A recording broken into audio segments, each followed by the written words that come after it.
Assalamualaikum warahmatullahi wabarakatuh.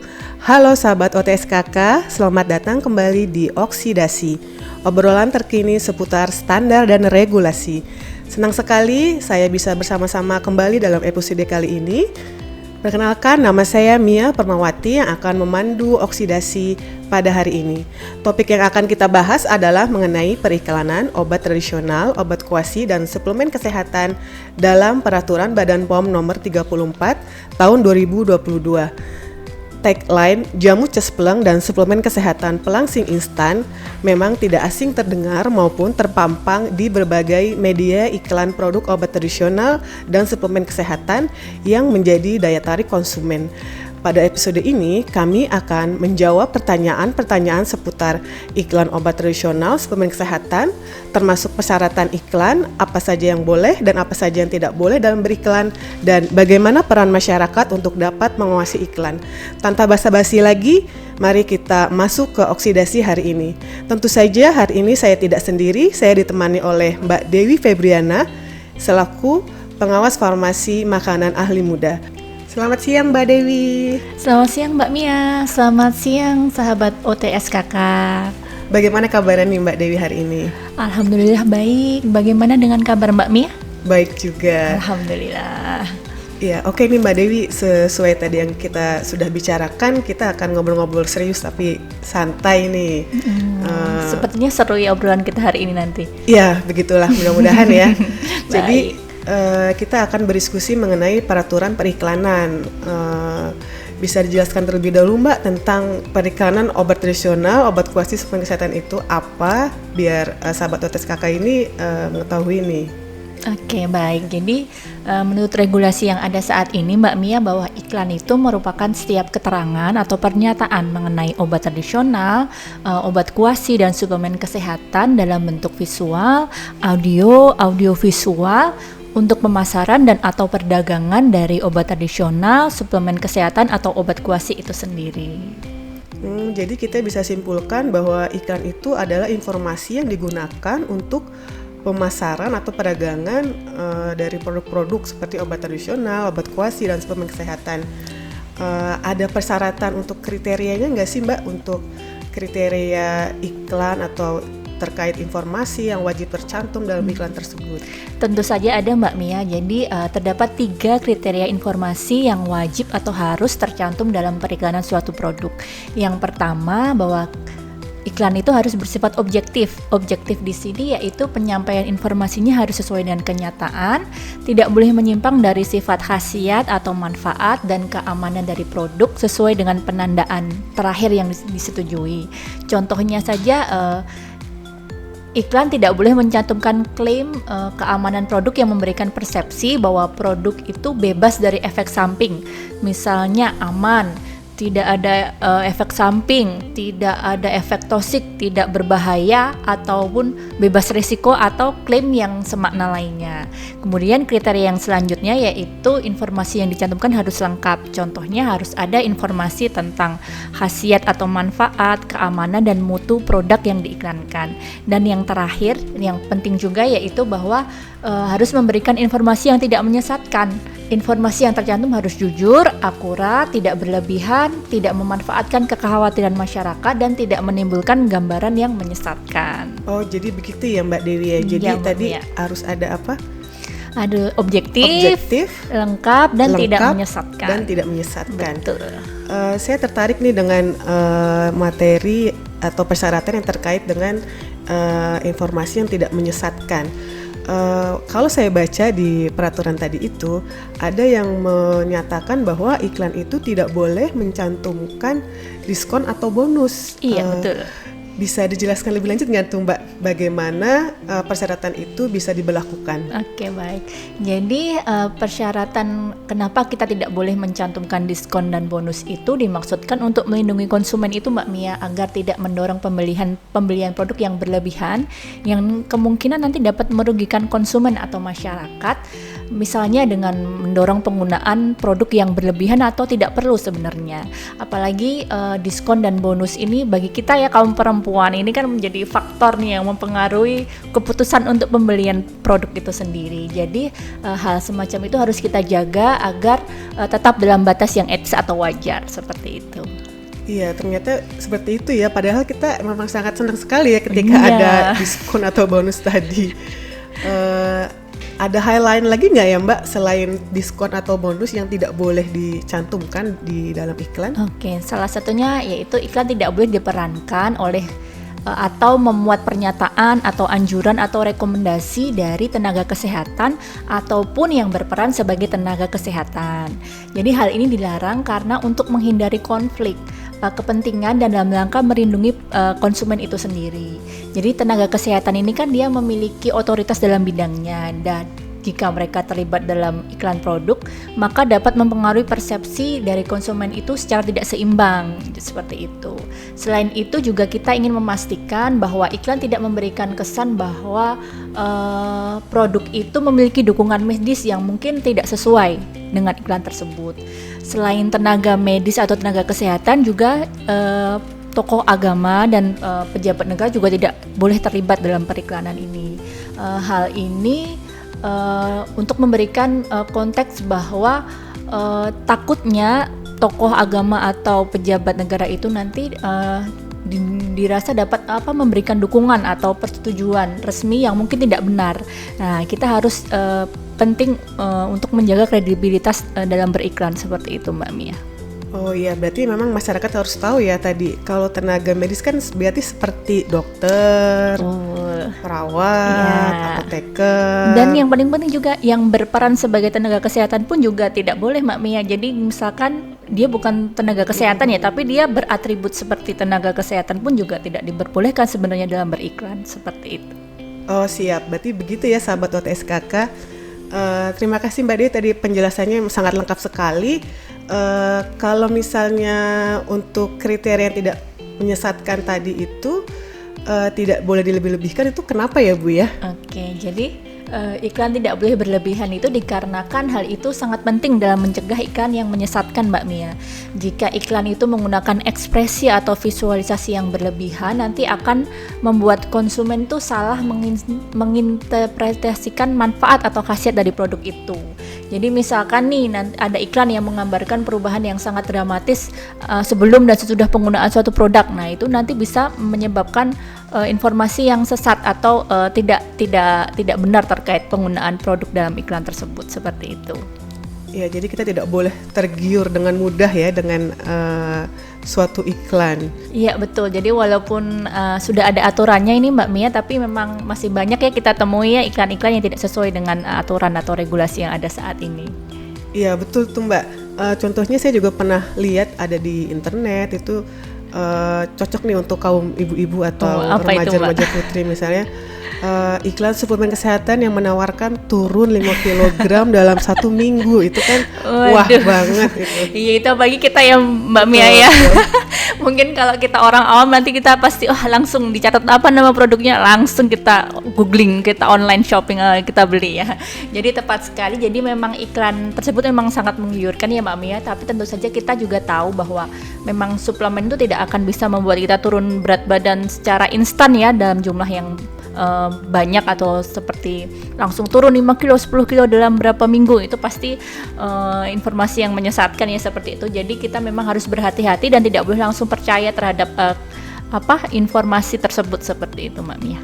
Iya, berarti benar ya, kita harus jangan percaya terhadap iklan-iklan yang menyesatkan tadi, dan kita juga harus berpikir kritis tentang klaim-klaim iklan kesehatan yang kita lihat.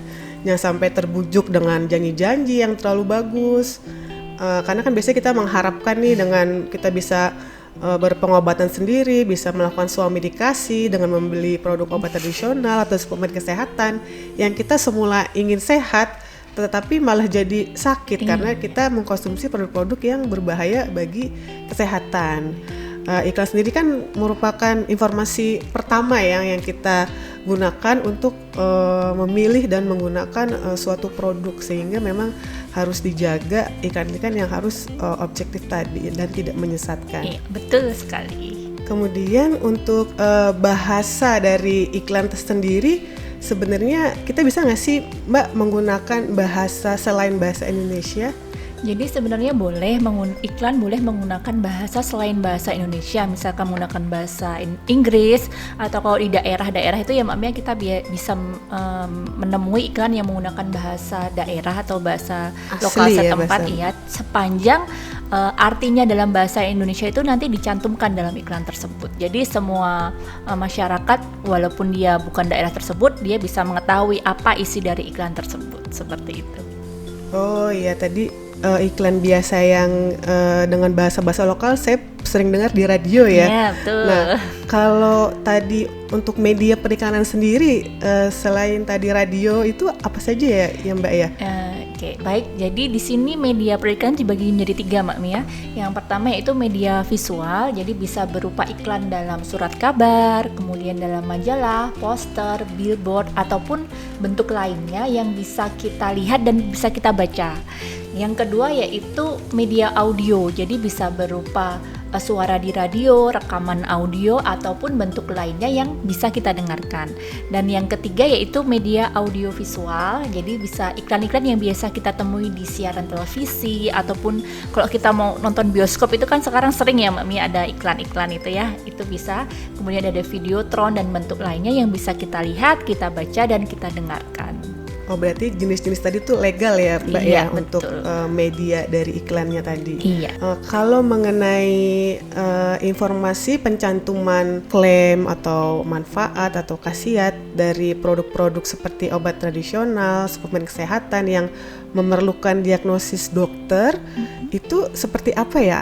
Bisa nggak sih, dan apa sih aturannya? Gimana tuh Mbak? Jadi aturannya, jadi sebenarnya diperbolehkan iklan itu mencantumkan klaim khasiat atau manfaat yang memerlukan diagnosis dokter, namun terdapat beberapa ketentuan yang harus dipenuhi. Jadi ada beberapa ketentuan yang memang harus dipenuhi jika kita ingin beriklan dengan mencantumkan klaim atau khasiat yang memerlukan diagnosa dokter. Seperti apa iklannya? Misalkan nih ada produk obat tradisional, di situ klaimnya secara tradisional digunakan untuk membantu meringankan gejala tekanan darah tinggi yang ringan, dan kita ingin mencantumkan klaim tersebut di iklan, kita harus membuat materi iklan yang memenuhi ketentuan. Di antaranya yang pertama, klaim produk itu bukan ditujukan untuk mengobati, menyembuhkan atau mencegah, tetapi hanya untuk meringankan gejalanya saja Mbak Mia.